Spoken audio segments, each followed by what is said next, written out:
वाह गुरु नानक देव, वाह गुरु नानक देव, वाह गुरु वाह गुरु वाह गुरु वाह गुरु वाह गुरु नानक देव, वाह गुरु नानक देव, वाह गुरु नानक देव, वाह गुरु नानक देव, वाह गुरु नानक देव, वाह गुरु नानक देव। अब मैं अपनी कथा बखानो, अब मैं अपनी कथा बखानो, तप साधत जिय बिद मोहि आनो, वाह गुरु वाह गुरु नानक देव, तप साधत जिय बिद मोहि आनो, वाह गुरु नानक देव, वाह गुरु नानक देव, वाह गुरु नानक देव, वाह गुरु नानक देव, वाह गुरु नानक देव। गुरु गोबिंद सिंह महाराज ने अपनी जन्म साखी में लिखा है, उनकी जो जन्म साखी है वह है कहाँ, वह है दसम ग्रंथ, दसम ग्रंथ में।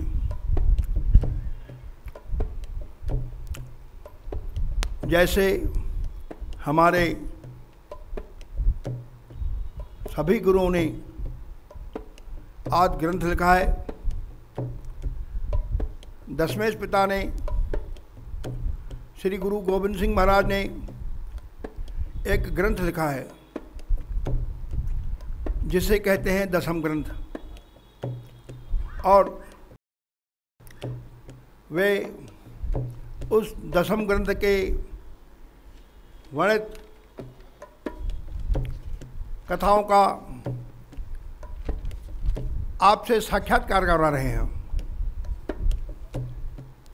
उन्होंने कहा, अब मैं अपनी कथा बखानो, अब मैं अपनी कथा बखानो, तप साधत जिय बिद मोहि आनो, वाह गुरु वाह गुरु नानक देव, तप साधत जिय बिद मोहि आनो, वाह गुरु नानक देव। जब बने तपस्या करते करते हुए अकाल पुरख परमेश्वर का बुलावा आया था। कहाँ बुलावा आया था, कहाँ तपस्या कर रहे थे? हेम कुंट पर बतलाए जा, हेम कुंट पर बतलाए जा, सप्त श्रृंग सो भित सप्त श्रृंग सो बित सप्त श्रृंगित नाम कहा, वाह गुरु वाह गुरु नानक देव, सप्त श्रृंगत नाम कहा, वाह गुरु नानक देव। पंडराज जय जोग कमावा, वाह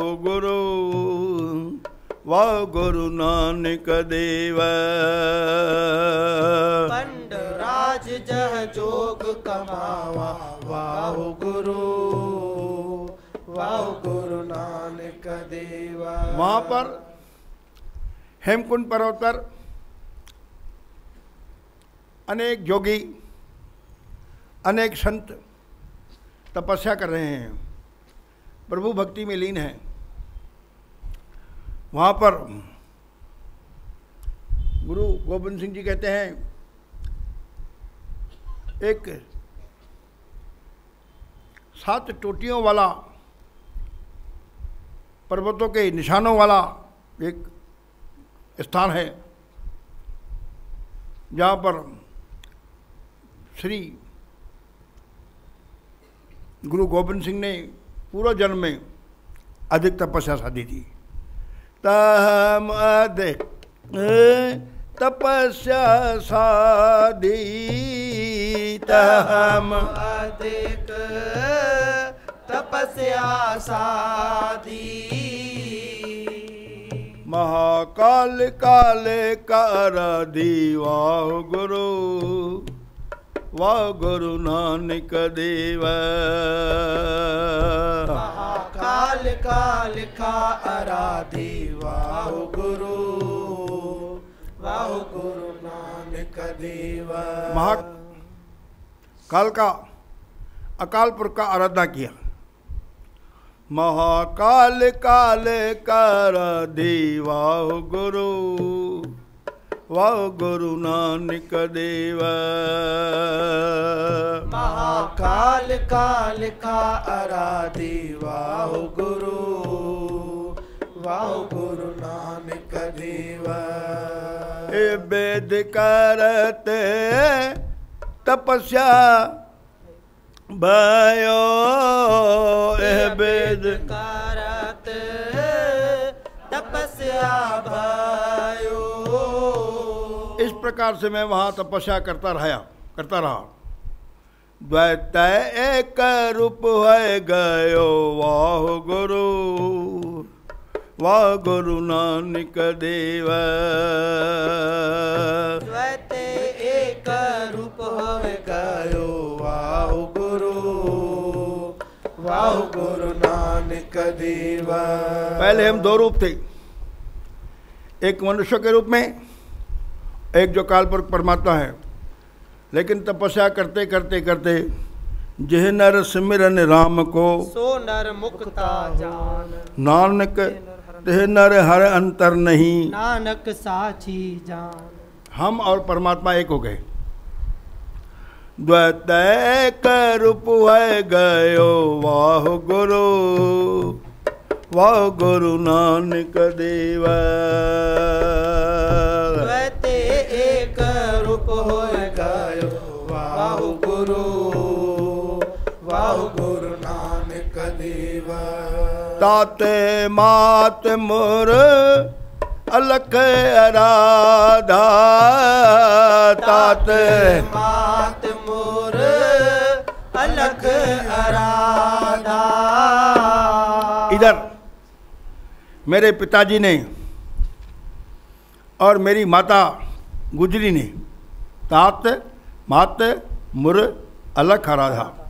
तात मात मुर अलख आराधा, तात मात मोर अलख आराधा। बहुबुद्ध जोग साधन साधा, वाह गुरु, वाह गुरु नानक देव।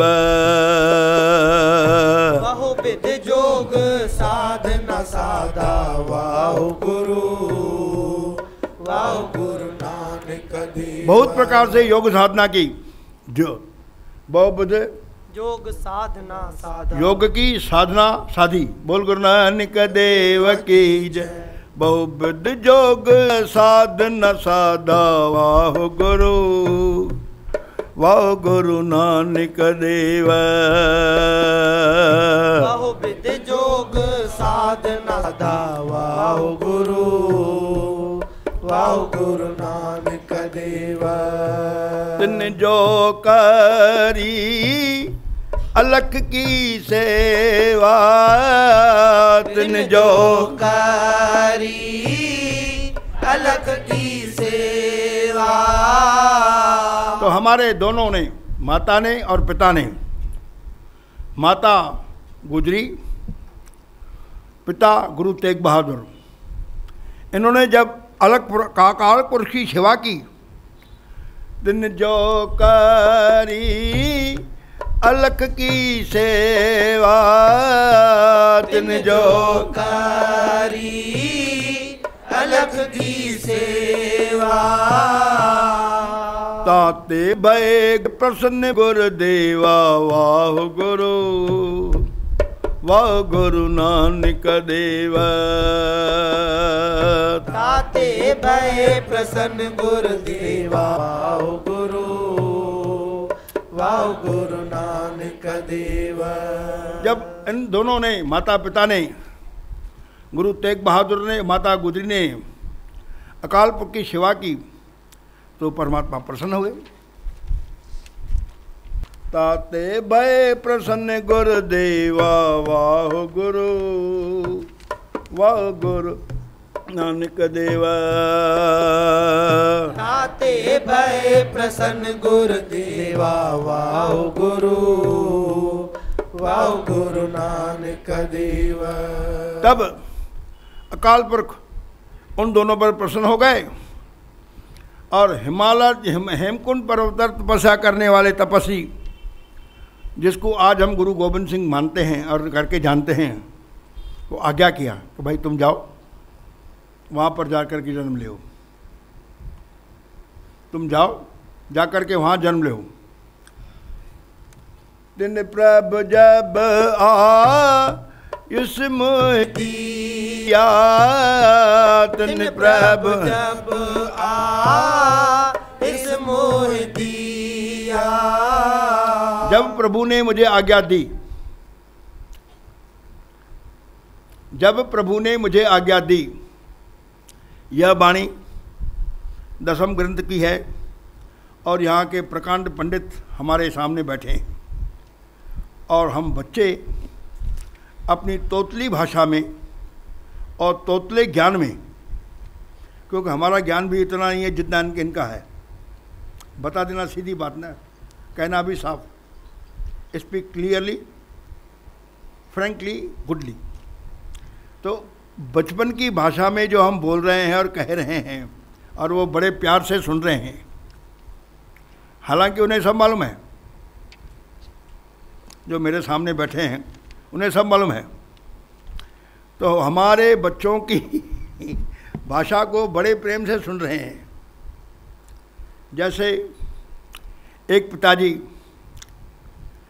के सामने उसका बालक बैठा होता है और बालक होता है, बाबा ऐसा बोलो, बाबा ऐसा सुनो, बाबा बराबर सुनता है, हालांकि उसको सब मालूम है। तो इनको सब मालूम है, सब समझता है, लेकिन फिर भी हम बच्चों की बचपन भरी बातें वो सुन रहे हैं, एक पिता के समान। और हम भी बड़े गर्व के साथ उनके सामने खड़े होकर के बोल रहे हैं, लेकिन अभी हमारे खड़े रहने में थोड़ा नम्रता है। हम कहते हैं कि हम हैं आपके बच्चे, आप हैं हमारे पिता, हमसे कोई भूल चूक होंगी तो क्षमा करना। और हमें ज्ञानवान नहीं समझना, पहले ही बता दें इनको यानी कल कहीं फिर वो ऐसा न कहे बेटे कि तुम ये गलती कर रहे हो, वो गलती कर रहे हो। हम बच्चों की बचपने की बातें सुनते रहना और ज्ञानवान बन करके हमें आशीर्वाद करना। हमारी गलतियां बहुत हैं, हम बहुत गलती करने वाले हैं, हमसे अगर गलतियां हो जाएं तो क्षमा कर देना। बोल गुरु नानक देव की जय। सासंगी तन प्रभु जब इस मोह दिया, तन प्रभु जब इस मोह दिया। तब अकाल पुरख ने जब मुझे आज्ञा दी, तब हम जन्म कलू महलिया। वाह गुरु नानक देवा। तब हम जन्म कलू में लिया। वाह गुरु नानक देवा। तब हमने जन्म कलयुग में लिया, पटना शहर में। अब थोड़ी गुरु गोविंद सिंह के पूर्व जन्म की वृत्ति सुनो। चित न भयो हमरो आवन कहे, चित न भयो हमरो आवन कहे। पिताजी बोल रहे हैं बेटा तुम कलयुग में जाओ और परमात्मा के नाम का प्रचार करो, लेकिन गुरु गोविंद सिंह जी का चित्त नहीं हुआ। चित्त न भयो हमरो आवन कहे, आने को हमारा चित्त नहीं हुआ। क्यों चित्त नहीं हुआ? चुभी रही सत्य प्रभु चरणन में, चुभी रही श्रद्धा प्रभु चरणन में। क्योंकि हमारी श्रुति वृत्ति वो परमात्मा के स्मरण से जुड़ी हुई थी, और हम यह समझ रहे थे कि हम कहाँ जाएं, जो सब कूड़ है उस जगह में जाएं,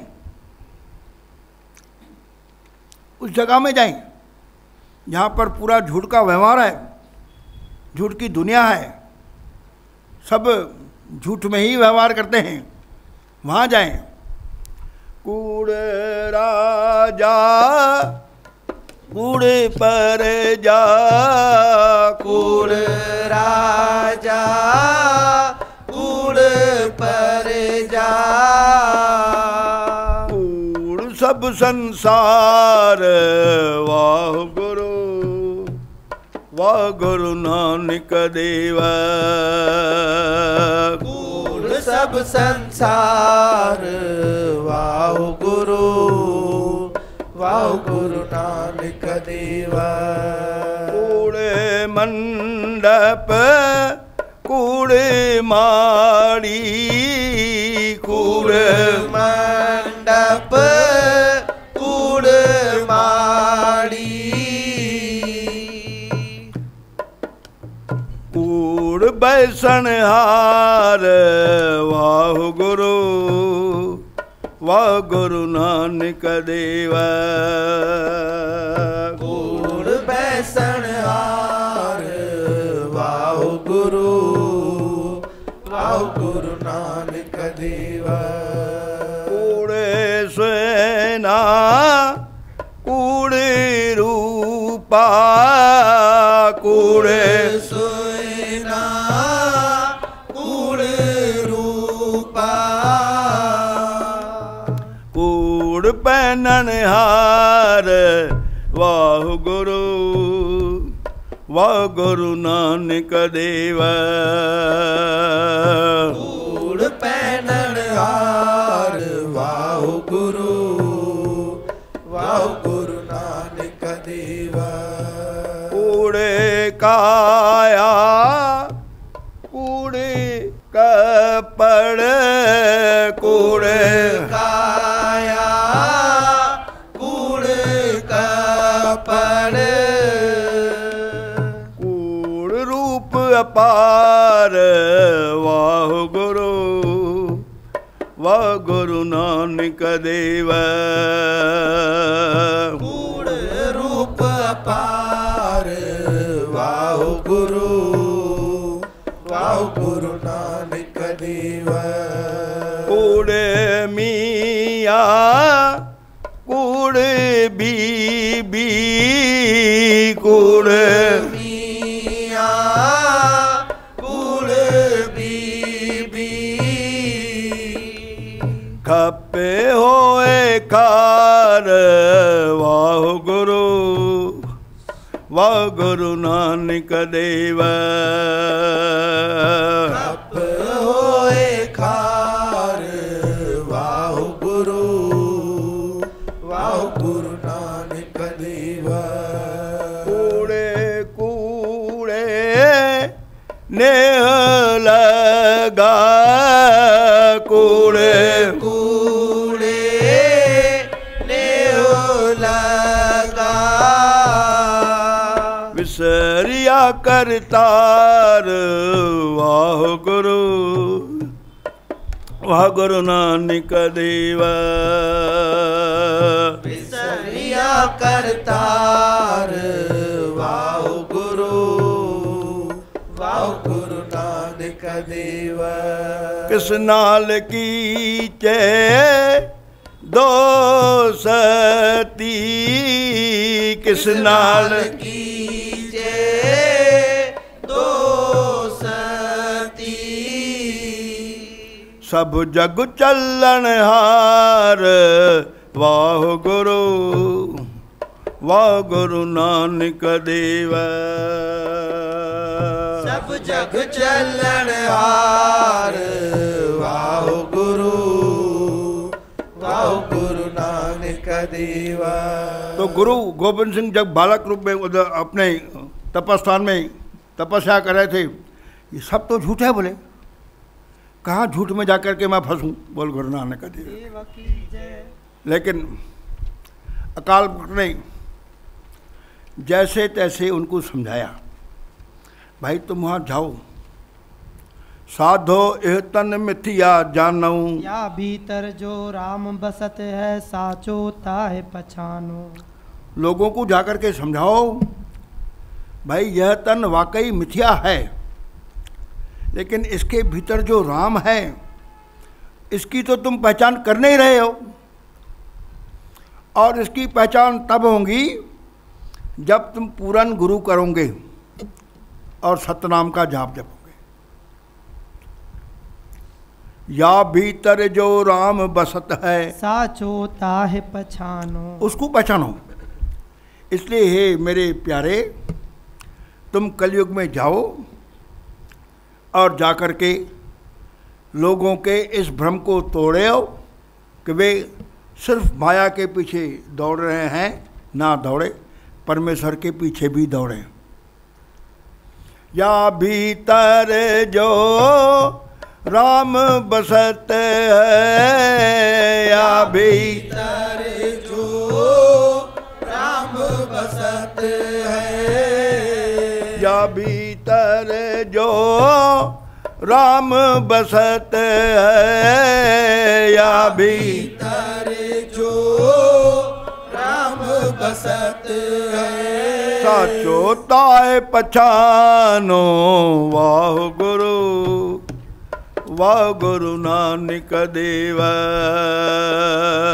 साचो ताहे पछानो वाह गुरु, वाह गुरु नानक देव। साथ समझी। तो श्री गुरु गोबिंद सिंह महाराज की जो पूर्व जन्म में ऋषि थे, दिल नहीं हो रही थी यहाँ आने की, फिर परमात्मा ने जैसे तैसे उनको समझाया, भाई यह बात सही है कि वहाँ सब झूठ है, लेकिन इस तन के अंदर जो राम बैठा है, जो छुपा हुआ है, उसको जाकर के तुम लोगों को प्रकट करने के लिए गुरु बन के उनको समझाओ नहीं। या भीतर जो राम बसत है वाह गुरु, वाह गुरु नानक देव। या भीतर जो राम बसत है वाह गुरु, वाह गुरु नानक देव। साचो ताहे पहचानो, साचो ताहे पहचानो, साचो ताहे पहचानो, साचो ताहे पहचानो। वाह गुरु, वाह गुरु, वाह गुरु, वाह गुरु नानक देव, वाह गुरु नानक देव। वाह गुरु, वाह गुरु, वाह गुरु, वाह गुरु नानक देव, वाह गुरु नानक देव। ज्यों त्यों प्रभु हमको समझाओ, इम कह के एह लोक पठायो। ऐसा कह करके कलयुग में भेजा, पठायो भेजा। अकाल पुरख बाच, इस कीट प्रति अकाल पुरख का वाक्य इस कीट के प्रति, गुरु गोबिंद सिंह ने अपने को कीट बोला है, अकाल पुरख बाच इस कीट प्रति। तो फिर उन्होंने अकाल पुरख ने उनको समझाया और पटना शहर में गुरु गोबिंद सिंह जी ने जन्म लिया। चारों तरफ खुशियाँ व्याप्त हो गई और गुरु गोबिंद सिंह जी ने लोगों को सत्कर्म पे चलने की, परमेश्वर से जुड़ने की प्रेरणा दी, जो आज उनकी फौज खालसा पंथ में हम देख रहे हैं। साथ साथ अब जब एक रात गुरु गोबिंद सिंह जी महाराज सो रहे थे तो एक दर्द भरी आवाज़ उनके कान में आई।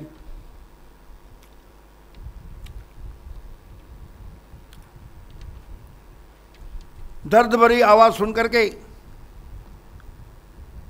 वे उठ बैठे।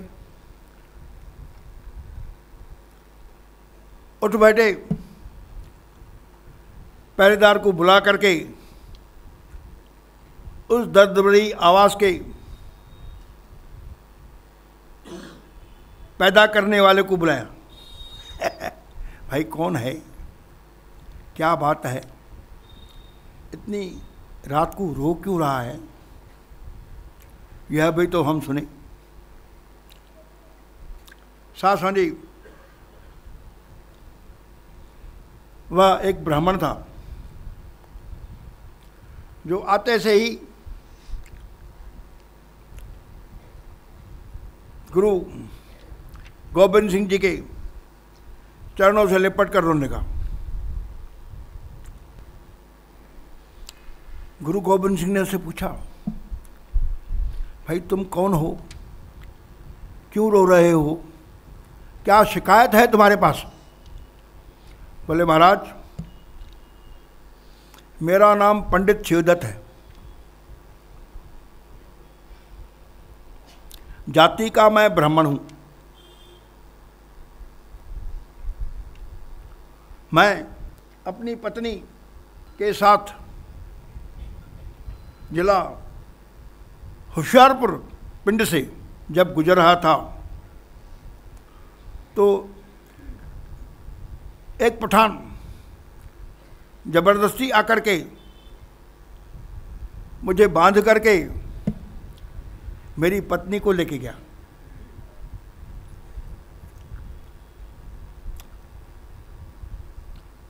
और मैंने जाकर के इसकी शिकायत कोतवाली से की तो कोतवाली ने पूछा भाई कौन था? मैंने कहा मैंने ऐसा नाम सुना है कि वो जब्बर खान था। तो कोतवाली के लोगों ने भी मुझे भड़का दिया, ये बड़ा इन्फ्लुएंशियल आदमी है, हम इसकी रिपोर्ट नहीं ले सकते। मैं इधर गया उधर गया, सबने मुझे भगा दिया।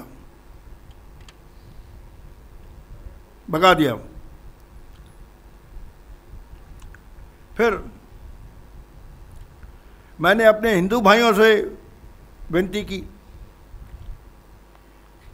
उनका इकट्ठा किया। सब बोले भाई देखो भाई जब्बर खान बड़ा ज़बरदस्त पठान है, उससे हम मुकाबला ले नहीं सकते, उसने कई ज़बरदस्त डाकू पाल रखे हैं,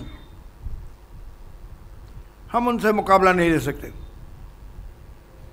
वी कैनॉट अपोज हिम, वो कहीं भी डाका डाल देता है, कहीं किसी को मार देता है, इसलिए हम उसे वो बदला नहीं ले सकते। आखिर सब तरफ से हार करके मैं आपकी शरण में आया हूँ। बोल गुरु नानक देव की जय। सतगुर आयो शरण तुम्हारी, सतगुर आयो शरण तुम्हारी, मिले सुख नम हर शोभा। वाह गुरु नानक देव। मिले सुख नम हर शोभा।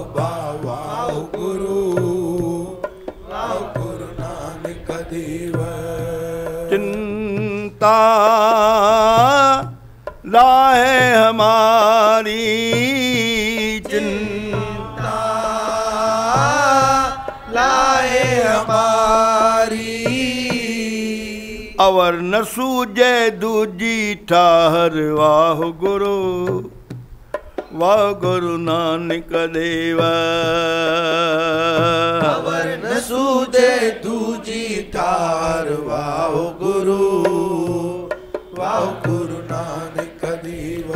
आप एक छोटी सी गलती कर रहे हैं, हम गलती कर रहे हैं, गलती कर रहे हैं। गुण गोबिंद गायो नहीं, जन्म अकारत कीन। कहु नानक हर भजमना। जीवित जल को मीन। प्रभु परमात्मा की स्तुति करने में थोड़ी सी किंतु कर रहे हैं। गुण गोबिंद गायो नहीं, जन्म अकारत कीन। कहु नानक हर भजमना। जीवित जल को मीन। इसलिए हर के भजन गाइए। कहु नानक हर भजमना। जीवित जल को मीन। तो मुझे आपसे प्रार्थना करनी है, आप भजन गाइए। लेखा छोड़ अलख छूट, लेखा छोड़ अलख छूट। हम निर्गुण ले बारी, वाह गुरु वाह गुरु नानक देव। हम निर्गुण ले उबारी, वाह गुरु वाह गुरु नानक देव। सदबख्शंद सदा मेहरवाना, सदबख्शंद सदा मेहरबाना। सदबख्शंद सदा मेहरबाना। सदबख्शंद सदा मेहरबाना। सबना दे अधारी, वाह गुरु वाह गुरु नानक देव। सपना दे आधारी, वाह गुरु नानक देव।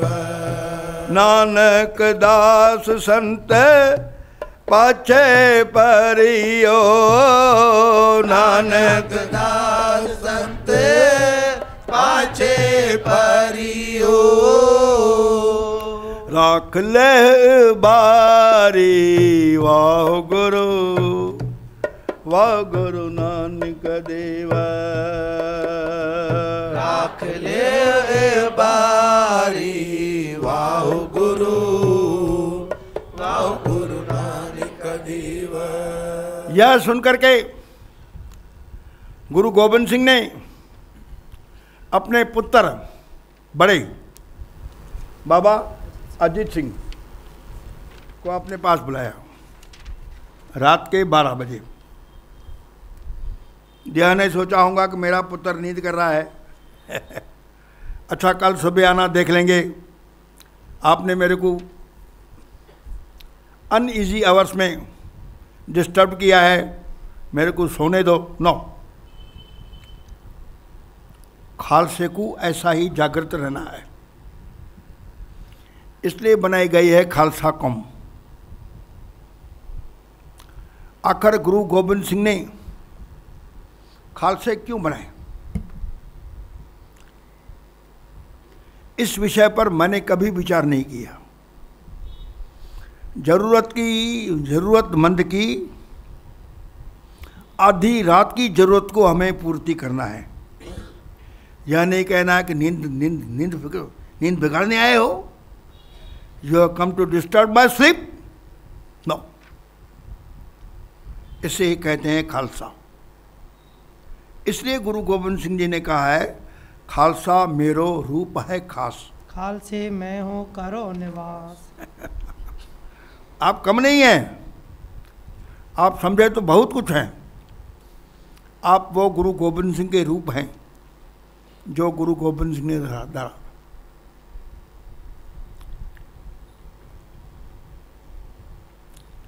इसलिए साध संगत जी, गुरु गोबिंद सिंह ने अपने लड़के बाबा अजीत सिंह को बुलाया और उसे कहा, बेटा आधी रात के समय नींद को उठाया, क्या मैं अपने घर के किसी व्यक्ति को ज़रूरत के समय पे उठाऊंगा या अपने आप से पूछूंगा? I should question my self.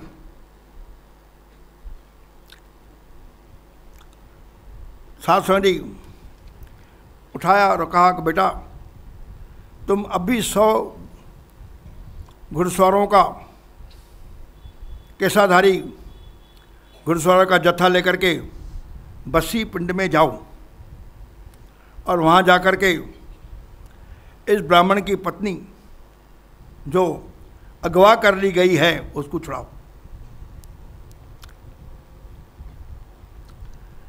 आधी रात के समय 100 सिंह तैयार हो गए और वाहेगुरु जी की फतह बोलते हुए आगे बढ़ने लगे। बोल गुरु नानक देव की जय। आगे बढ़ के वाहेगुरु की फतह बुला करके थोड़ी देर में सतलज किनारे पहुँचे। सतलज में पानी था, पानी था। बाबा अजीत सिंह ने कहा, तुम गुरु गोबिंद सिंह का ध्यान करके चलो हमारे साथ। तो वहाँ गुरु गोबिंद सिंह कह के नदी में कूद पड़े और चल पार कर गए। बोल गुरु नानक देव की जय। बोल गुरु गोबिंद सिंह महाराज की जय। और नियत स्थान पर रात के करीब 3 बजे पहुँचे। टाइमिंग्स लिखे हैं, जो लिखे हैं वो मैं आपको बता रहा हूँ। अपने तरफ से मैंने कुछ नहीं जुड़ा।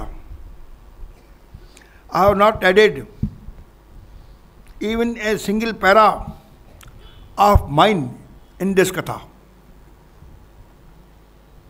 3 बजे वहाँ पहुँचे और वहाँ पर वाहेगुरु जी की फतह बुला करके पठान की हवेली को चारों तरफ से घेर लिया।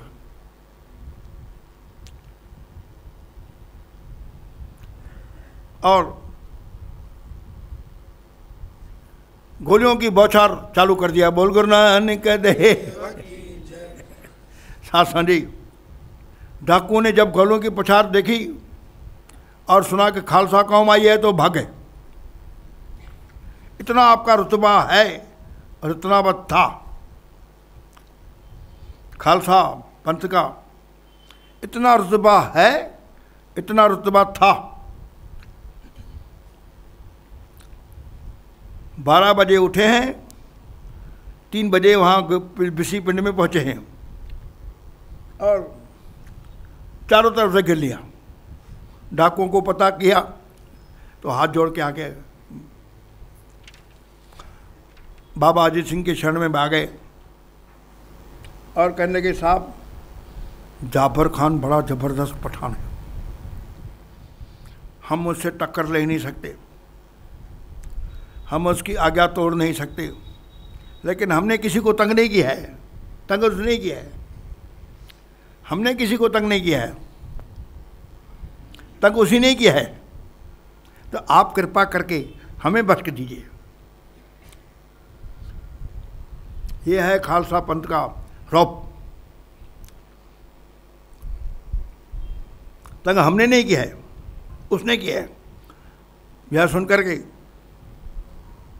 सिंहों ने हवेली में घुस करके जब्बर खान को, जो वहाँ पलंग में सो रहा था, गिरफ्तार किया, उठा करके गिरफ्तार किया और गुरु का जयकारा करते करते वे गुरु गोबिंद सिंह की तरफ आए। बोल गुरु नानक देव की जय। वाह गुरु वाह गुरु वाह गुरु वाह गुरु वाह गुरु गोबिंद सिंह, वाह गुरु गोबिंद सिंह, वाह गुरु वाह गुरु वाह गुरु वाह गुरु गोबिंद सिंह, वाह गुरु गोबिंद सिंह। श्री गुरु गोबिंद सिंह महाराज का दीवान सजा हुआ है। वहाँ पर पे ब्राह्मण की पत्नी को लाया गया। ब्राह्मण की पत्नी को लाया गया और ब्राह्मण की पत्नी आते से ही रोना शुरू कर दिया। तो गुरु गोबिंद सिंह जी बोलते हैं, बेटी तू काहे को रोती है? अब तेरे सतीत्व को कोई भंग नहीं करेगा। Enjoy your life. पुचकार करके और उससे कहा, बेटे अब तू कोई फिक्र मत कर, अब तू हमारे राज में है। यह कहकर उसे ब्राह्मण के साथ भेज दिया। गुरु गोबिंद सिंह ने जब्बर खान पठान को सामने आया देखकर, हाथों को बंधा हुआ देख करके बड़े क्रोध से बोला कि तुम जैसे पापियों को सजा मिलनी चाहिए, इसलिए कम से कम हम लोगों ने भी ऐसे पापियों को सजा देखना चाहिए। परत्र रूपन पैक नेत्र, परत्र रूपन पैक नेत्र, साधक की टहल संत संग हेत, साधक की टहल संत संग हेत, करण न सुनने काहू की निंदा, वाह गुरु नानक देवा। करण न सुनने काहू की निंदा, वाह गुरु नानक देवा। सब ते जाने आपस कऊ मंदा, सब ते गाइए आपस को मंदा, गुरु प्रसाद बिकिया पर हरे, वाह गुरु नानक देवा। गुरु प्रसाद बिकिया पर हरे, वाह गुरु नानक देवा। मन की वासना मन ते टरे, मन की वासना मन ते टरे, इंद्री जित पंच दोख तिरत, वाह गुरु नानक देवा। इंद्री जित पंच दोख तिरत, वाह गुरु नानक देवा। नानक कोट मधे को ऐसा परस, वाह गुरु नानक देवा।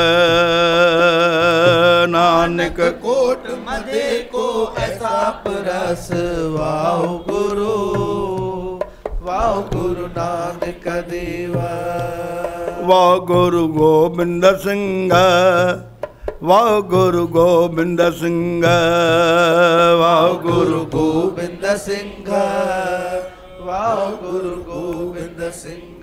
क्रोधित गुरु जी ने आज्ञा किया, इसको शरीर को तीरों से छलनी कर दो, और उसका तीरों से छलनी कर दिया गया।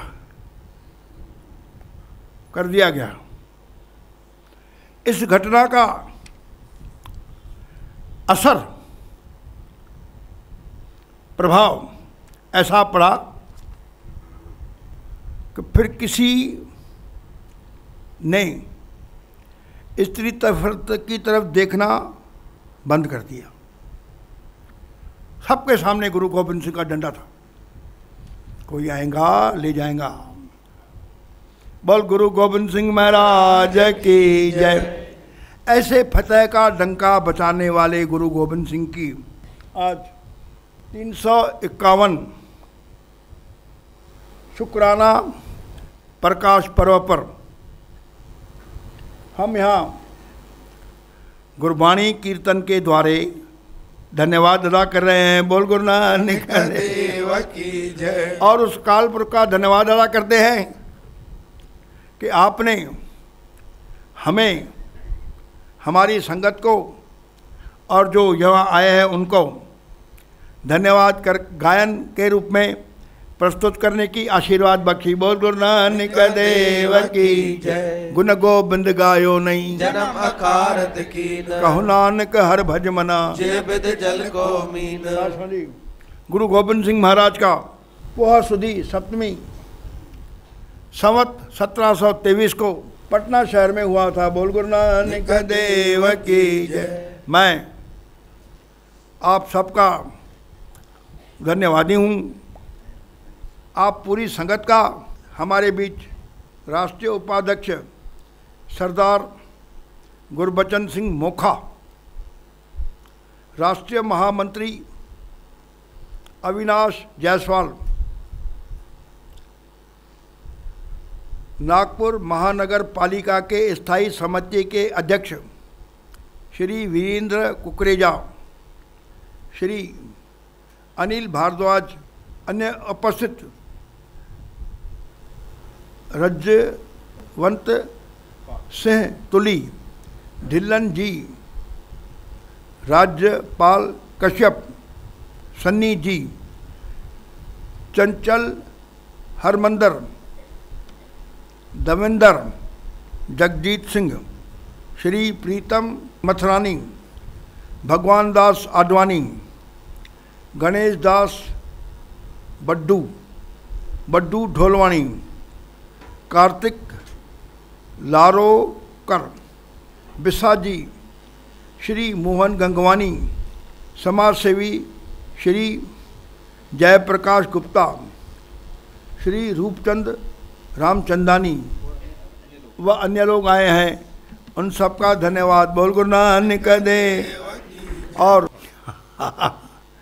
यहाँ पर हम आप सबका धन्यवाद अदा कर रहे हैं। आप आए हैं और हमें दर्शन देके हमें अनुग्रहित किया, गुरु महाराज की आशीर्वाद प्राप्त किया, क्योंकि हम आपके दर्शन के अभिलाषी हैं। तो अभी हमारे भाई सरदार गुरबचन सिंह मोखा 2 शब्द गुरु के जन्म के उपलक्ष्य में कहेंगे। बहुत ही सत्कारयोग नागपुर की साध संगत जियो,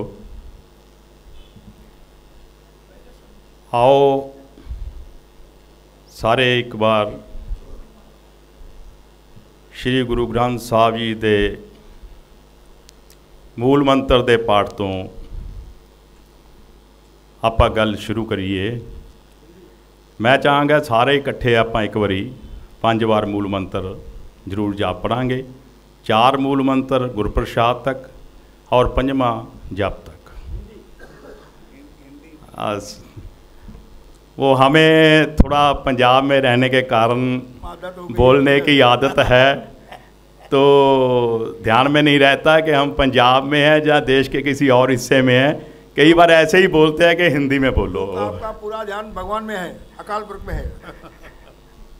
तो 4 मूल मंत्र के पाठ हम गुरप्रसाद तक करेंगे, 5वां जाप तक करेंगे। उसके बाद अगली बात हम करेंगे। समा भी सीमित लेना है और बात भी जिसके लिए हम आए हैं वो भी कहनी है। सो सारी संगत एक बार मेरे साथ एक ओंकार सतनाम करता पुरख निर्भव निर्वैर मूर्त अजूनी सैभं गुर प्रसाद। एक ओंकार सतनाम निर्भव निर्वैर काल मूर्त अजूनी सैभं गुर प्रसाद। एक ओंकार सतनाम करता पुरख निर्भव भैर अकाल मूर्त अजूनी सैभं गुर प्रसाद। एक ओंकार सतनाम करता पुरख निर्भव भैर काल मूर्त अजूनी सैभं गुर प्रसाद।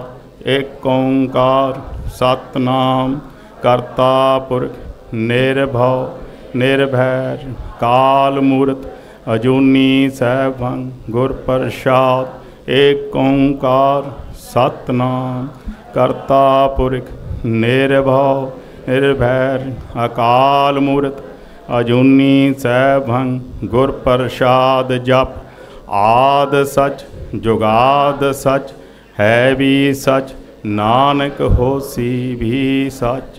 श्री वाहेगुरु जी का खालसा वाहेगुरु जी की फतेह। गुरु की प्यारी साध संगत जियो, आज गुरु गोविंद सिंह जी का 351 जन्म दिवस मनाने के लिए हम शुक्राना के तौर पे संगत ने यहाँ शिरकत की है। और उस उपलक्ष्य में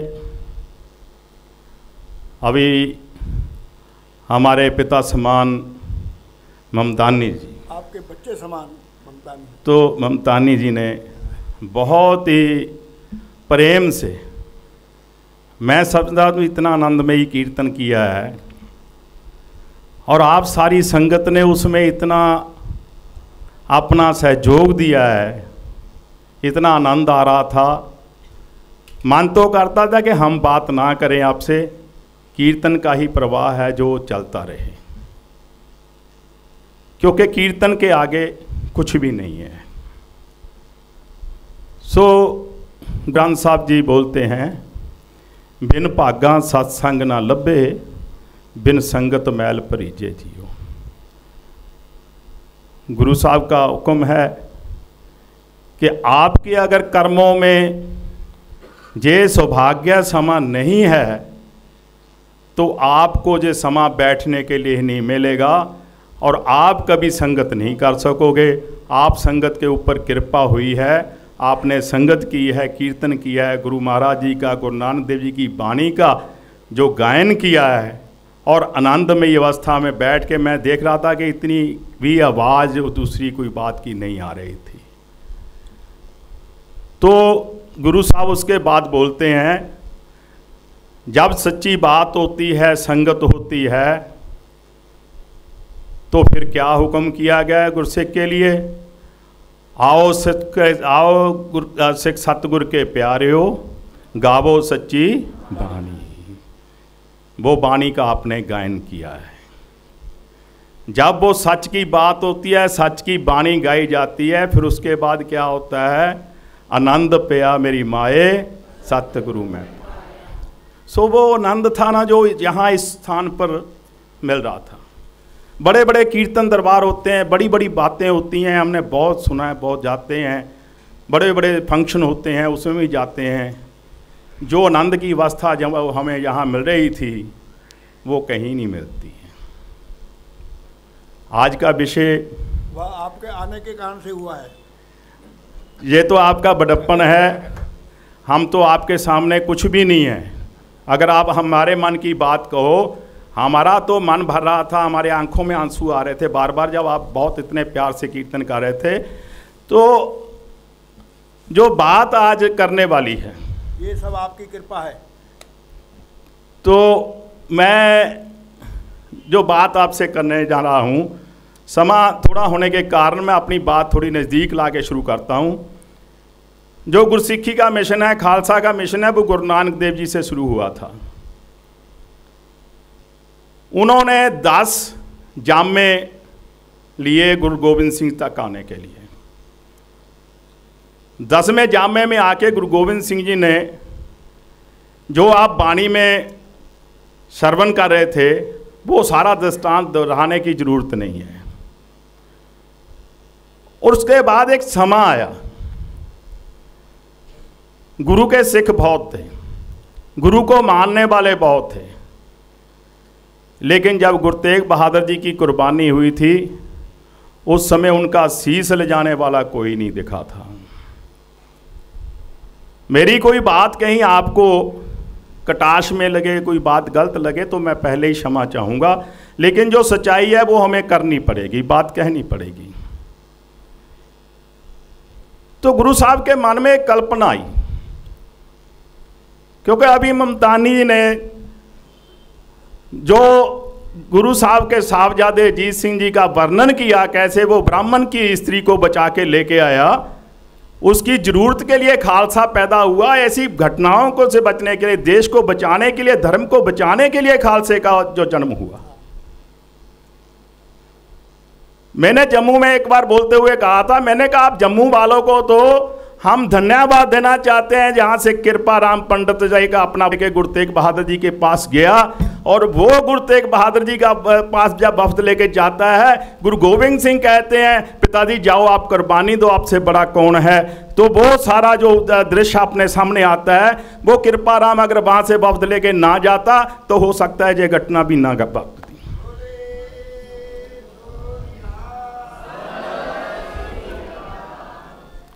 सो साधसंग जी, गुरु गोविंद सिंह की कल्पना थी कि मैं ऐसा व्यक्ति, ऐसा जुझारू, ऐसा सिंह पैदा करूंगा, ऐसा गुरु का सिख पैदा करूंगा जो लाखों में भी खड़ा हो, दूर से दिखे, उसको खालसे का रूप दे दिया। और सबसे बड़ी बात जो उसमें छुपी हुई थी, अगर गुरु साहब चाहते, वो जो अनंतपुर साहब में इकट्ठ किया गया था, 3 बार उसकी जो लिखताई है, एक 35,000 की, एक 50,000 की, एक 80,000 की है। अगर हम उनकी एवरेज निकाल ले तो 50,000 तो कम से कम वहाँ इकट्ठ होगा। वो 50,000 का इकट्ठ करने के लिए कितना समय लगा होगा। आज तो हमारे पास ईमेल है, मोबाइल है, टेलीकॉम है, पता नहीं क्या क्या साधन है, आने जाने की कितनी सुविधा है। हवाई जहाज़ से आओ, कोई गाड़ी से आओ, सब सुपरफास्ट से सुपरफास्ट गाड़ी है, उस समय तो गड्ढे ही होंगे। किसी ना किसी ऐसे साधन से आए होंगे, पैदल चल के आए होंगे। उनकी व्यवस्था कैसे की होगी उन लोगों की रहने की और ठहरने की, वो सोचने वाली बात है।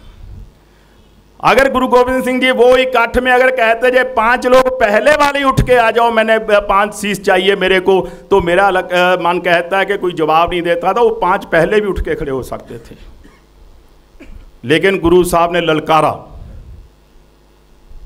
और इतने इकट्ठ में आवाज दे के कहा कि मेरे को शीश चाहिए।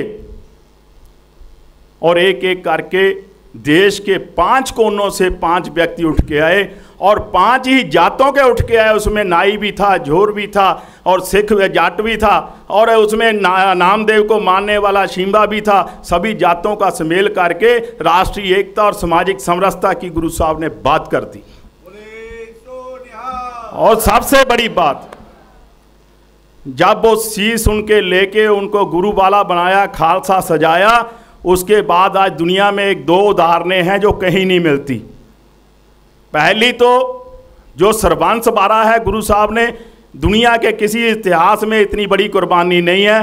दूसरी बात, किसी भी गुरु ने आज तक अपने चेले से, अपने शिष्य से कोई कभी भी गुरुदक्षिणा दे के गुरु नहीं बनाया, अपने शिष्य को गुरु नहीं माना। ये भी गुरु साहब ने ऊंच नीचता का भेदभाव मिटाया। उन्हीं अपने शिष्यों से अमृत छक के आप भी गुरु वाले बने, और आप उन अपने शिष्यों के जो अपने शिष्यों के शिष्य बने। ये भी दुनिया में एक बहुत बड़ी उदाहरण है। सो ये खालसे का वर्णन था। आज जरूरत है हमें, हम कीर्तन करते हैं, उसके बाद आनंद सब पढ़ते हैं, फिर अरदास होती है। अरदास के बाद कई बार कई जगह तो दोहरा पढ़ा जाता है, कई जगह नहीं पढ़ा जाता। तो मैं चाहता हूँ एक बार जो दोहरा हम पढ़ते हैं, जहाँ की मर्यादा आपकी क्या है मेरे को नहीं पता, लेकिन दोहरा सब पढ़ लेते हैं। वो दोहरा एक बार सभी हम दोहराएंगे, तो उसके बाद थोड़ी सी मैं आगे बात बढ़ाऊँगा। वो दोहरा क्या है? आज्ञा पई तभी चलायो, सब सिखन को गुरु मान्यो, गुरु ग्रंथ जी प्रगट गुरां की, जो प्रभ को मिलबो चाहे खोज शब्द मिले। ये हम पढ़ते हैं ना, ये किसने कहा है? गुरु गोविंद सिंह ने जाते हुआ अपनी बात में वर्णन किया है, गुरु के प्यारे, गुरु को मानने वालों, गुरु नानक का नाम लेने वालों, आज के बाद आपका गुरु होगा तो गुरु ग्रंथ साहब होगा। इसके आगे आप झुकोगे, किसी के आगे झुकोगे नहीं। और दूसरी बात गुरु साहब ने कही है, जिस दिन आपने परमात्मा के दर्शन करने होंगे, आपको कोई दुविधा होगी, आपके जीवन की कोई समस्या होगी, आपको समाज में कोई प्रॉब्लम आ रही होगी, गुरु के मानने वाले, मेरी गोद में आके बैठना, मेरे को प्रकाश करना। प्रकाश करने के बाद जो उसका शब्द पहला आएगा, हुक्मनामा आएगा, वो आपके जीवन का आधार होगा। उसको मानना, आप जीवन में सुखी रहोगे, आपकी सामाजिक समस्या दूर होगी। आज हम क्या कर रहे हैं? हम पढ़ते तो हैं, कोई बोले राम राम, कोई खुदाए, कोई सेवे गोसैया, कोई अलाए। हम बात तो करते हैं, अव्वल अल्लाह नूर पाया कुदरत के सब बंदे, एक नूर से सब जग उपजा, कौन भले कौन। कभी प्रैक्टिकल जीवन में हमने माना है? नहीं मानते।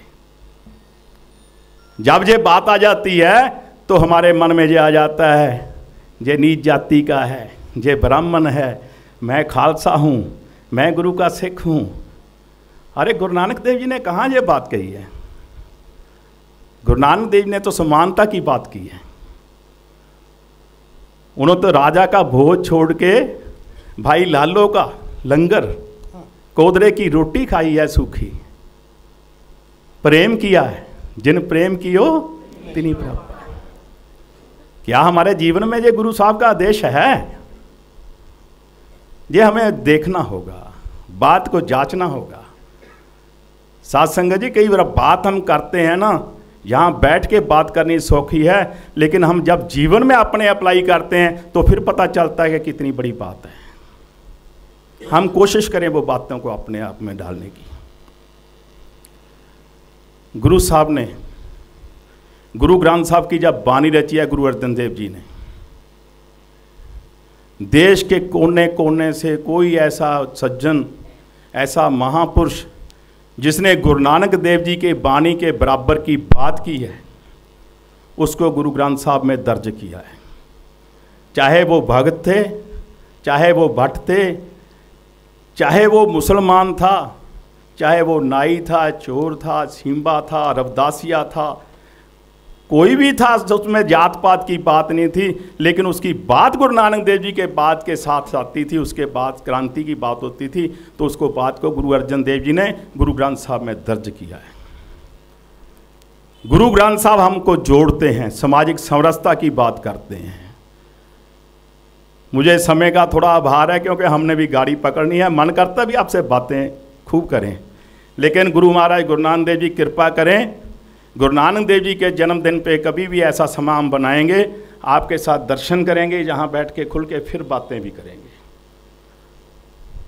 तो गुरु ग्रंथ साहब जी हमें जो मार्ग देते हैं, सतयुग ते मान्यो, चलियो बल पावन पायो, त्रेते ते मान्यो, राम रघुवंश कहायो, द्वापर कृष्ण मरार कंस कृतार्थ कियो, उग्र सैन को राज अबे भक्ते जन दियो।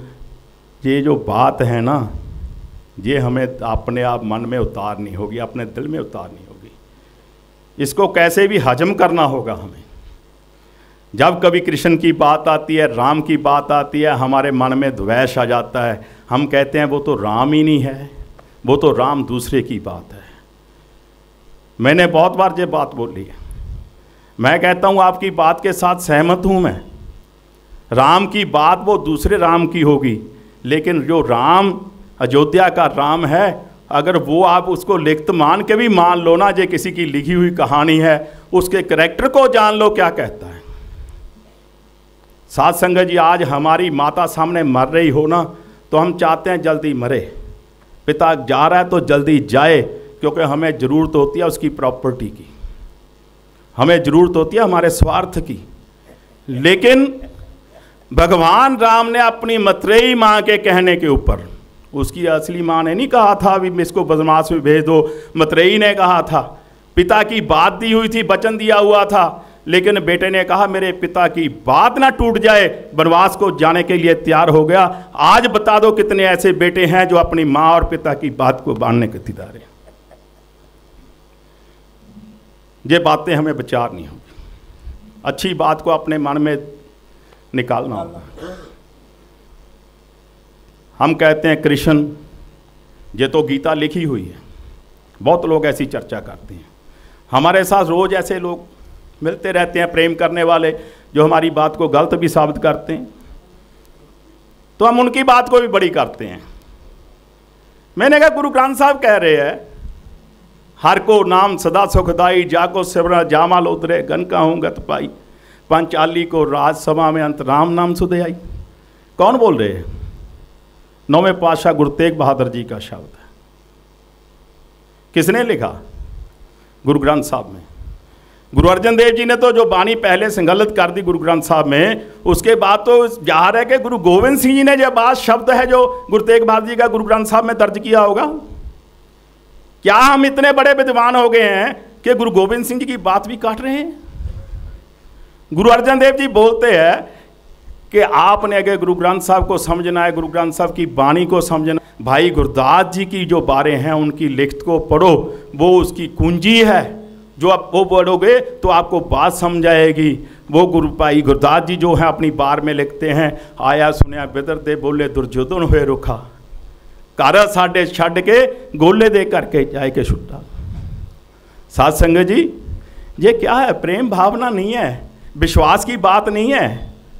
भगवान कृष्ण तो दुर्योधन के घर भी जा सकता था, उसके बड़े महल में भी रह सकता था, उसके मखल में मर्दे गद्दे थे, उसके पास भी जाके सो सकता था, लेकिन ऐसा नहीं किया क्योंकि दुर्योधन के मन में अहंकार था। उसको ऐसे लगता था कि मैं राजा हूँ, मेरे घर में भगवान आएगा, लेकिन भगवान ने उसका घर छोड़ा है। विदर जो उसका मंत्री है, गरीब है, उसके घर में जाके उसका साग है जो खीर का मान के खाया है।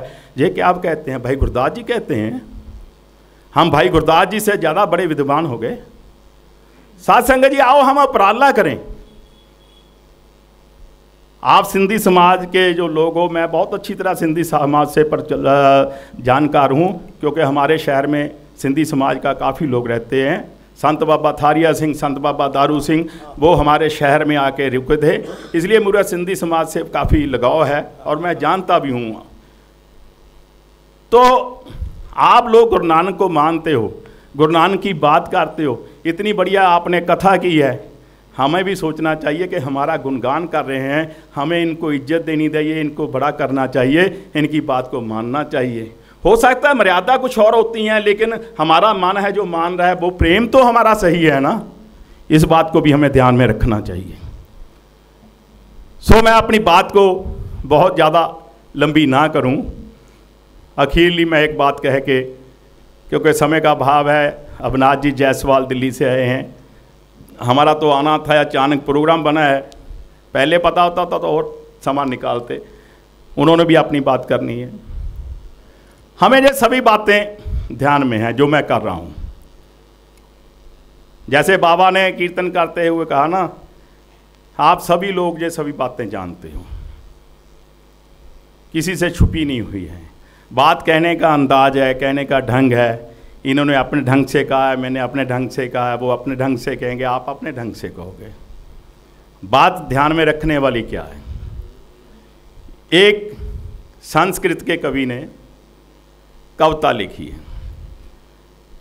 जैसे मैं हिंदी का मेरा उच्चारण नहीं है, पंजाबी का है, संस्कृत का तो कैसे हो सकता है, वो मेरे को बोलनी भी नहीं आती, पर मैं उसका जो अनुवाद है, अर्थ है, वो आपको बताता हूँ। कहते कृष्ण जी और गोपियों का बहुत स्नेह था, और कृष्ण जी का स्नेह जो था वो बंसरी के साथ ज़्यादा था। गोपियाँ एक दिन बैठी उनसे बंसरी से पूछती हैं, ईर्खा करती हैं, आपके भाषा में ईर्खा को क्या कहते हैं? वो जलन करके बोलती हैं कि बंसरी तू तो लकड़ की है, एक पतली सी है, तेरे में ऐसा क्या है? कृष्ण तेरे को इतना प्रेम क्यों करता है? हम उसको लुभाने के लिए इतना श्रृंगार करती हैं, नाच करती हैं, उसका गुणगान करती हैं, लेकिन फिर भी कृष्ण तेरे को मुख से नहीं उतारता। तो बंसरी सहज से अपनी बात रखती है, उनको कहती है, अरे बहनों बात सुनो, मैं अपने गांव में जब पैदा हुई, क्योंकि जो बांस है ना, बम्बू है, वो अकेला नहीं होता, वो एक झुंड में होता है, इकट्ठा होता है, उसको पिंड बोला उसने। कहते जब वो उस पिंड में मेरे को एक कारीगर को मैं मिली, मेरे को अच्छा दे के, खूबसूरत दे के उसने काटा, मेरे को घर ले गया। घर ले जाके उसने उसको साफ़ किया, उसने एक अगन के ऊपर, आग के ऊपर रख के मेरे को तपाया। तपाने के बाद मेरे शरीर में छेद किए। छेद करने के बाद उसने एक डांट लगा के, काक लगा के जब फूंक मारी ना, तो उसमें से जो आवाज़ निकली, सुर बोलते हैं जिसको, वो इतने मीठे थे, इतने अच्छे थे, वो कृष्ण के मन को भा गए। तब से कृष्ण ने जो आवाज़ उसमें फूंक मार के निकाली, मैं वही बोलती आई हूँ। मैंने कभी अभिमान नहीं किया अपनी बात का। मैंने कभी ये नहीं सोचा कि मेरी इतनी मीठी आवाज़ है इसलिए मेरे को कृष्ण साथ में रखता है। मैंने जो कृष्ण की बात थी, जो उसका कहना था, वो माना। वो जो इसमें से बजाता था मैं बजती थी, इसलिए कृष्ण मेरे को अपने मुंह से नहीं उतारता।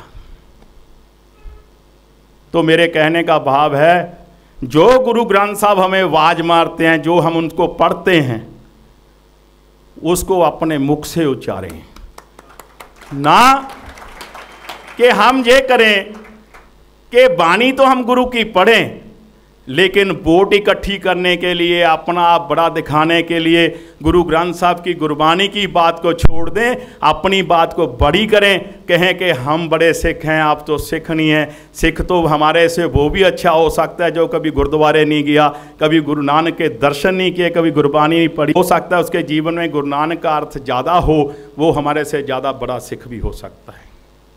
इसलिए हमें सभी भाइयों को मिलके ये प्रेम का संदेश है ना, जो सामाजिक समरसता हमारे समाज में आए, राष्ट्र की एकता बने, जागरूकता आए, और गुरु ग्रंथ साहब जी की बात अकेली हमारे सिखों में, गुरु को मानने वालों में ना रहे, हिंदुस्तान के 125 करोड़ देशवासियों में गुरु ग्रंथ साहब की बात जाए। अगर ये बात गुरु ग्रंथ साहब में,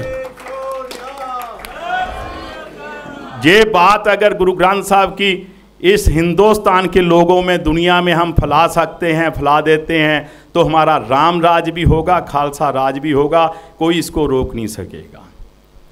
और ये जो बातें कभी कभी उत्पन्न होती हैं, कभी किसी कह देते हैं कि फलाने असम वाले ने इनके सिक्के ऊपर, मुंह के ऊपर धुआं मारा, लड़ाई हुई और गाँव में वो मारा गया, कभी कुछ हुआ, कभी कुछ हुआ। ये बातें कभी पैदा नहीं होंगी। हम बताते ही नहीं हैं कि गुरु साहब ने कहाँ कहाँ जाके भ्रमण किया है, गुरु नानक देव जी ने 4 उदासी कहाँ कहाँ की हैं। लोगों को अगर ये सारी बातें मालूम हो जाएंगी तो ये द्वेष भावना है, जो हिंदू सिख की बात है, जो ऊंच नीचता की बात है, तू रबदासिया है, नाई है, झोर है, आप सीम्बे हो, आप फलाने हो, आप ढिमके हो, आप सिख हो, आप नहीं सिख हो, ये बातें ख़त्म हो जाएंगी। सो मेरी इतनी का आपसे बेनती है, मैं अपने मन की बात कही है, मैं बात कहते कहते हो सकता है मेरे से कोई गलत बात कही गई हो तो मैं क्षमा भी चाहूँगा आपसे, लेकिन आपको अच्छी लगे तो ये समाज में एक फैलाव जरूर करो कि सामाजिक समरसता और राष्ट्रीय एकता हमारी बने। श्री वाहेगुरु जी का खालसा, श्री वाहेगुरु जी की फतेह।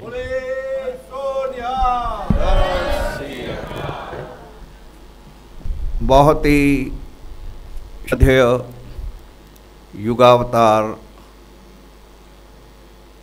जगत गुरु बाबा नानक से प्रेरित श्री कलगीधर सत्संग मंडल के प्रणेता श्रद्धेय ममतानी जी एडवोकेट,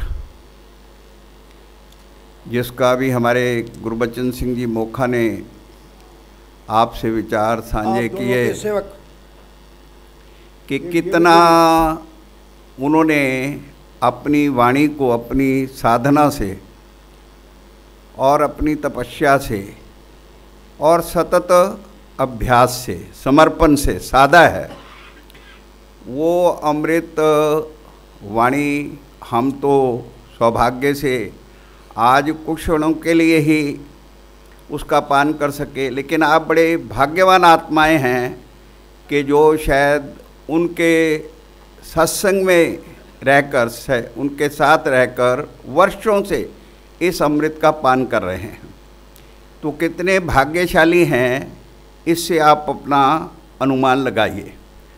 और बाबा नानक का जितना अभी एक शब्द प्रयोग किया था, जितना दबदबा था सारे विश्व में आज पॉजिटिव, जितना उनका प्रभाव है, संस्कार है, प्रेरणा है, चेतना है, कि देश के लोकप्रिय प्रधानमंत्री श्री नरेंद्र मोदी जी ने अभी 2 वर्ष पहले ही, मतलब जो 19 में बाबा नानक जी का और गुरु पर्व आना है, प्रकाश पर्व आना है, उसको भारत सरकार के स्तर पर मनाने का अपनी मन की बात में घोषणा कर दी है।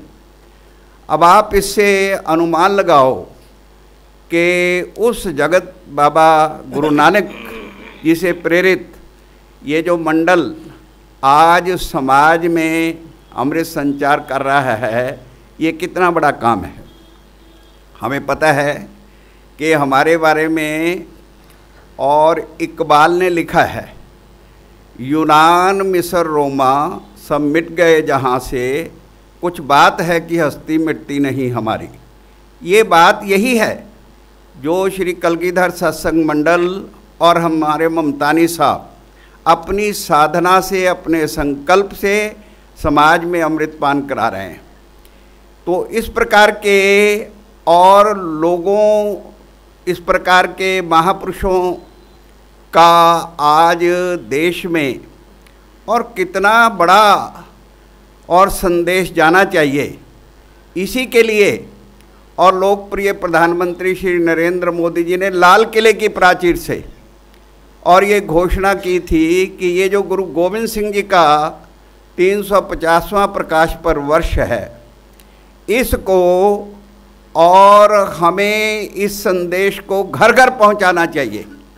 उसी से प्रेरित होकर आज पूरे देश में 350 वर्षों में पहली बार और 10 मुख्यमंत्री निवासों में और कीर्तन दरबार संपन्न हो चुके हैं, जिनमें और 4 बड़े राजकीय स्तर के कीर्तन दरबार संपन्न हुए हैं।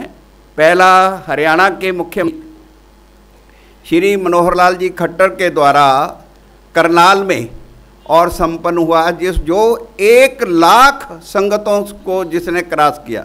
और हरियाणा का कोई वर्ग, कोई समाज, कोई डेरा, कोई गुरुद्वारा, कोई धार्मिक संगठन ऐसा नहीं बचा जो उसमें उपस्थित नहीं था।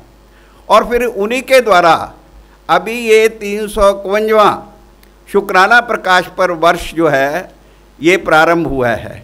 जहाँ गुरु गोविंद सिंह जी का जन्म हुआ था पटना साहब में, वहाँ के और जो ज्ञानी इकबाल सिंह जी हैं, जत्थेदार साहब हैं, उन्होंने ये घोषणा की है कि ये जो वर्ष है 351वां, ये शुक्राना प्रकाश पर्व के नाते से सारे देश में संपन्न किया जाए।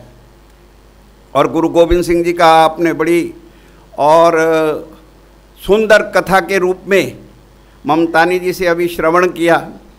तो उनके बारे में सूफी कवि बुल्ले शाह ने क्या लिखा, ना कहूँ अब की ना कहूँ तब की, होते ना गोविंद सिंह तो सुन्नत होती सबकी। मतलब अगर गुरु गोविंद सिंह जी ने खालसा सृजना ना की होती तो औरंगजेब और जहांगीर से लेकर औरंगजेब के बादशाहों ने, औरंगजेब तक के बादशाह ने ये कसम खाई हुई थी कि इस धरती से जो है वो हिंदू धर्म का बीज नाश कर देना है। ऐसे समय में और गुरु गोविंद सिंह जी ने जो खालसा सृजना की और इस रूप में आज तक हमें जीवित रखा, आगे भी उनकी शक्ति इतनी है कि ये देश जो है विश्व गुरु बनने जा रहा है। और ये जो शिक्षा उन्होंने अपने जीवन में जीकर दिखाया, सर्वंशदानी हम उन्हें बड़े गर्व से कहते हैं। क्यों कहते हैं? क्या हमने देखा कि पहले अपने स्वयं होकर पिता को कहते हैं कि आपसे बड़ा महापुरुष कौन हो सकता है। पिता का देश धर्म समाज की रक्षा के लिए और बलिदान होने के लिए प्रेरणा। और फिर अभी ममतानी जी ने जिस बाबा अजीत सिंह का और वीरता भरा इतिहास हमारे सामने रखा, उन 2 बेटों को, बाबा अजीत सिंह को और जुझार सिंह जी को, अपने हाथों से सजाकर, कौन पिता ऐसा करता है? कहाँ इस प्रकार का उदाहरण है? तो हाथों से सजाकर देश धर्म समाज की रक्षा के लिए लाखों की सेना के सामने और कुछ मुट्ठी भर सैनिकों के साथ उतार दिया। पता था इनकी शहीदी होगी, लेकिन उसके बावजूद देश धर्म समाज रक्षा के लिए कैसा उदाहरण प्रस्तुत करना चाहिए, क्या करना चाहिए, ये उन्होंने जीकर दिखाया अपने जीवन में। और फिर 7 और 9 वर्ष के बच्चे जो हैं, हम सब माता पिता हैं, क्या उन्हें समझ होती है? लेकिन 7 और 9 वर्ष के बच्चों को उनकी दादी गुजरी ने अंतिम क्षणों तक जो शिक्षा दी वो क्या दी कि जब 7 और 9 वर्ष के बच्चों ने धर्म बदलने से इनकार कर दिया, मुसलमान बनने से इनकार कर दिया, तो जब वो दीवारों में चुने जा रहे थे, तो जब छोटे और भाई फतेह सिंह के नज़दीक वो दीवार आई, तो ये जोरावर सिंह जो है ये रो पड़ा, इसकी आंखों से आंसू आए। तो छोटे भाई ने, 7 वर्ष के भाई ने 9 वर्ष के भाई को फटकारा, क्रोधित होकर कहा कि तुम ये क्या कर रहे हो, तुम किन की संतान हो? गुरु गोविंद सिंह जी के संतान हो, तुम रो रहे हो? तो उस समय फिर उसने, बड़े भाई ने क्या कहा कि मैं इसलिए नहीं रो रहा कि मैं अभी और मृत्यु के मुख में चला जाऊंगा, मुझे रोने का विषय ये है, मेरे दुख का विषय यह है कि तुम मेरे छोटे भाई हो, मैं बड़ा भाई हूँ, अधिकार देश और धर्म पर नछावर होने का पहले मेरा है, लेकिन मेरी आंखों के सामने अभी तुम्हारी शहीदी हो जाएगी।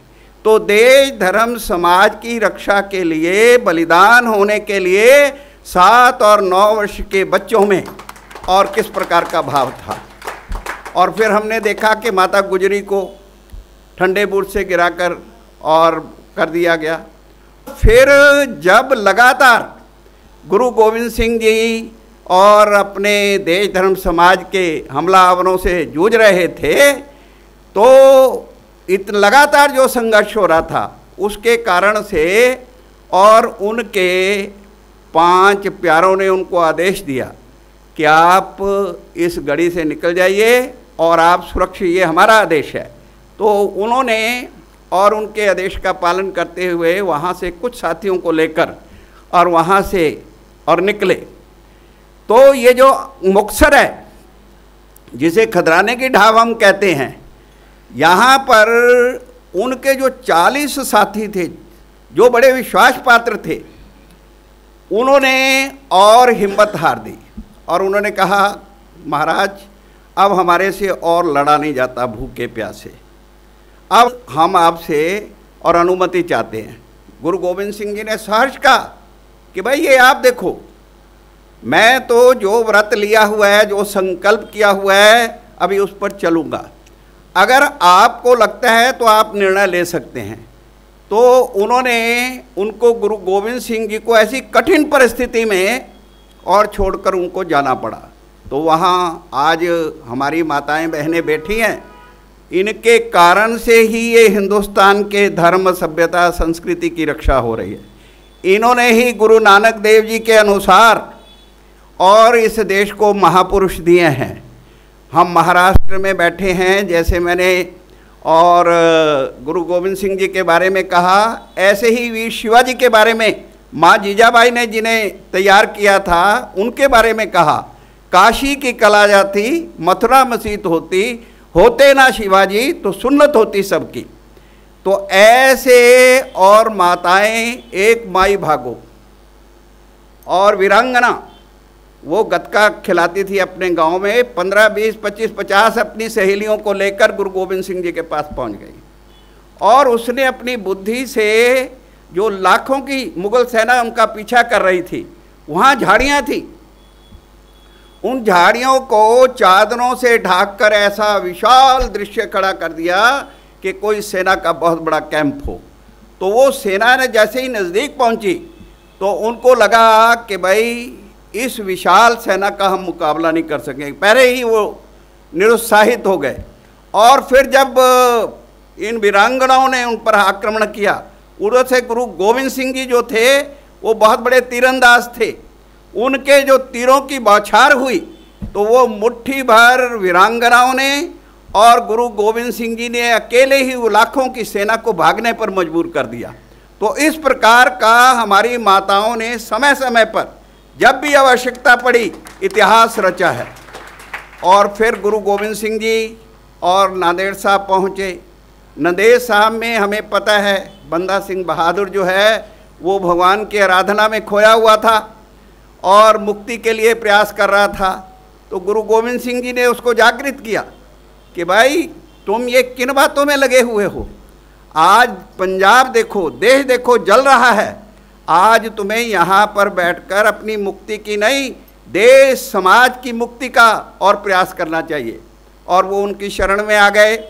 शरण में आके खालसा सज गए और वो जो पंजाब की ओर उनसे और अस्त्र शस्त्र और अमृत छक कर आगे बढ़े, तो उस घोर अंधकार में भी उन्होंने खालसा राज की स्थापना कर दिखाई, जिसकी परिणति जो है आगे जाकर महाराजा रणजीत सिंह के खालसा राज में स्थापित हुई।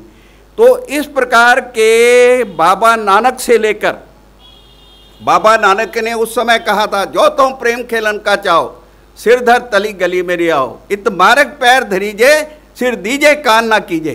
तो इस रास्ते पर चलते हुए हमारे कलगीधर सत्संग मंडल जैसे अनेक संगठन आज जो प्रयत्न कर रहे हैं, बाबा नानक के शब्दों को जीवन में साकार कर रहे हैं, जी कर दिखा रहे हैं गुरु गोविंद सिंह जी की तरह, उनके कारण से ही और ये देश बचा हुआ है।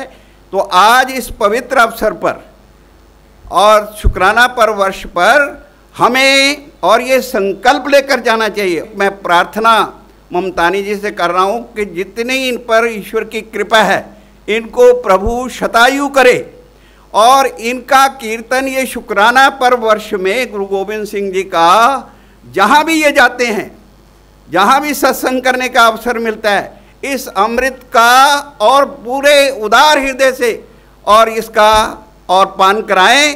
तो मैं समझता हूँ कि ये जो और 351 शुक्राना प्रकाश पर्व वर्ष है और उसमें हमारा संकल्प जो है कि उनकी शिक्षाओं को हम घर घर पहुंचाएंगे, जो हमारे लोकप्रिय प्रधानमंत्री श्री नरेंद्र मोदी जी ने कहा है। तो नरेंद्र मोदी जी की शक्ति के रूप में ये हिंदुस्तान आने वाले समय में विश्व गुरु कहलाएगा। और इन संगतों के लिए तो गुरु गोविंद सिंह जी ने, आप जो यहाँ बैठे हैं, बहुत सुंदर शब्द कहे हैं। इन्हीं की कृपा से आज हम यहाँ और बड़ा मान सम्मान प्राप्त कर रहे हैं। लेकिन उन्होंने कहा कि क्यों हैं, कि आप हैं। उन्होंने कहा इन्हीं की कृपा से सजे हम हैं, नहीं मोसे गरीब करोड़ परे है। तो आप संगतों यहाँ पर आती हैं, इनकी कितनी शक्ति है, कितनी प्रेरणा है, चेतना है, ये गुरु गोविंद सिंह जी ने अपने शब्दों में, बड़े अच्छे शब्दों में कहा है।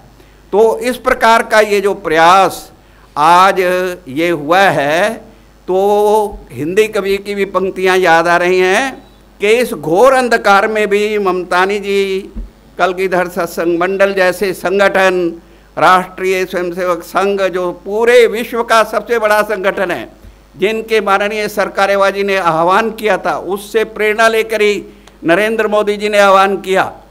तो ये जो है ऐसे और विचारधाराओं के लिए, और जो हिंदी कवि ने लिखा है, समय को जो चुनौती दे, जैसे गुरु गोविंद सिंह जी ने उस समय लगता था हम समाप्त हो जाएंगे, लेकिन गुरु गोविंद सिंह जी ने जो खालसा राज की खालसा सृजना करके दिखाया, उसका परिणाम है कि आज हिंदुस्तान फिर से विश्व गुरु बनने जाए। समय को जो चुनौती दें वे वीर होते हैं, मृत्यु से खाते न भय रणधीर होते हैं, देश राज्यों शीश पर चंदन समझ धरते, सत्य वे ही देश की तकदीर होते हैं। तो ये जो हमारी संस्कृति का और संस्कार है, प्रेरणा है गुरु गोविंद सिंह जी की, इसको हम घर घर पहुंचाएंगे शुक्राना प्रकाश पर्व वर्ष में। ऐसा संकल्प लेकर जाएं, तभी आज का ये हमारा जो सत्संग है, ये आने वाले भारतीय इतिहास का स्वर्णिम इतिहास बनेगा, ऐसा मेरा विश्वास है। वाहेगुरु जी का खालसा, वाहेगुरु जी की फतेह। वो हाँ ठीक है। वो नमस्कार। आज के इस कार्यक्रम में कलगीधर सत्संग मंडल ने जो इतना अच्छा प्रयास किया, ये बहुत सराहनीय है। क्योंकि ये जो अपन बोलते हैं शुक्राना उत्सव, शुक्राना उत्सव के टाइम पे जो 351वां हम पर्व मना रहे हैं, तो हम इस परमात्मा के बहुत शुक्रगुजार है जिन्होंने इस अवसर पे हमको आने का मौका दिया, और खासकर आप जैसी संगत जिसने सारा कार्यक्रम बहुत शांति से सुना, हम सबके आभारी हैं, क्योंकि अध्यक्ष होने के नाते थोड़ा सा मेरे को बोलने का इन्होंने अवसर दिया है, जबकि पूरा कार्यक्रम तो इन तीनों ने, हमारे महानुभावों ने संभाल लिया था, पूरा जानकारी भी दे दी है, मेरे लिए कुछ बचा नहीं है। मैं उस पर कलगीधर परमात्मा का बहुत शुक्रगुजार हूँ जिन्होंने इस अवसर पर हमारे सबको इकट्ठा होकर इस परमात्मा का शुक्रगुजार करना चाहिए, जिन्होंने हमारे गुरु गोविंद सिंह जी जैसे गुरु का हमारे देश के लिए इतना बड़ा योद्धा और इस देश का बहुत बड़े परमात्मा रूपी एक आदमी को भेजा। हम सब आपके बहुत बहुत आभारी हैं, धन्यवाद। अभी जो मैंने आपके ध्यान में लाया कि वाहेगुरु की मेहर, गुरु गोविंद सिंह जी के अपनी और चमत्कारिक शक्ति के परिणाम स्वरूप 350 वर्षों में जो पहली बार राज्यपाल भवनों, मुख्यमंत्रियों और धार्मिक संस्थानों में, मतलब यह है कि जो पतंजलि योगपीठ में कार्यक्रम हुआ, उनका तो हमें कहना है कि उनके जो कनेक्टिविटी है उसके कारण से ये जैसा अपना कार्यक्रम आज चल रहा है, ऐसे 20 लाख लोगों ने वो कार्यक्रम देखा था। और ऐसे ही यूनिवर्सिटी है वहाँ पर गायत्री परिवार की, उसका उनका कहना था 12 लाख लोगों ने वो कार्यक्रम देखा था। और अभी मैं समझ रहा हूँ कि जिस प्रकार की व्यवस्था है, तो आज का ये कार्यक्रम गुरु गोविंद सिंह जी को समर्पित जो है, ये लाखों लोग देख रहे हैं। तो ऐसे देश विदेश के लोग देख रहे हैं, ये बड़ी गर्व की बात है। और अभी हमारे जो महामंत्री हैं राजवंश सिंह जी तुले और माननीय संघचालक जी हैं, और उनके साथ जो भी वो ठीक समझते हैं, एक दो गुरसिखों को लेकर ऐसा साहित्य ममतानी जी को भेंट करेंगे। राजवंश सिंह जी तुले, आइए। तो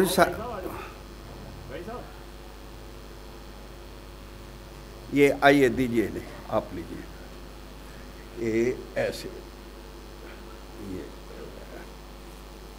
हाँ,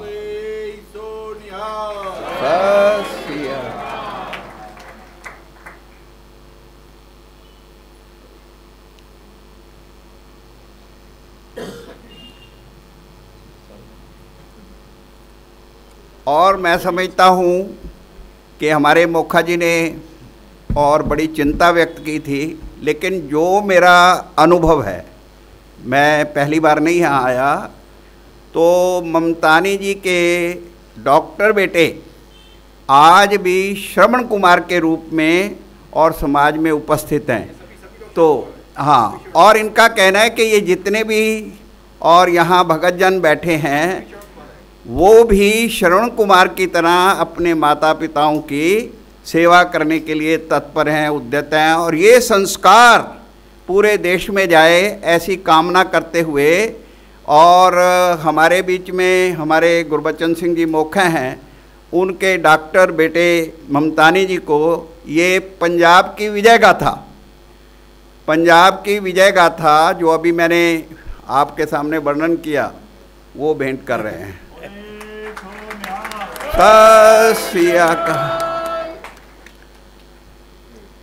आपकी मर्यादा में शब्द आता है।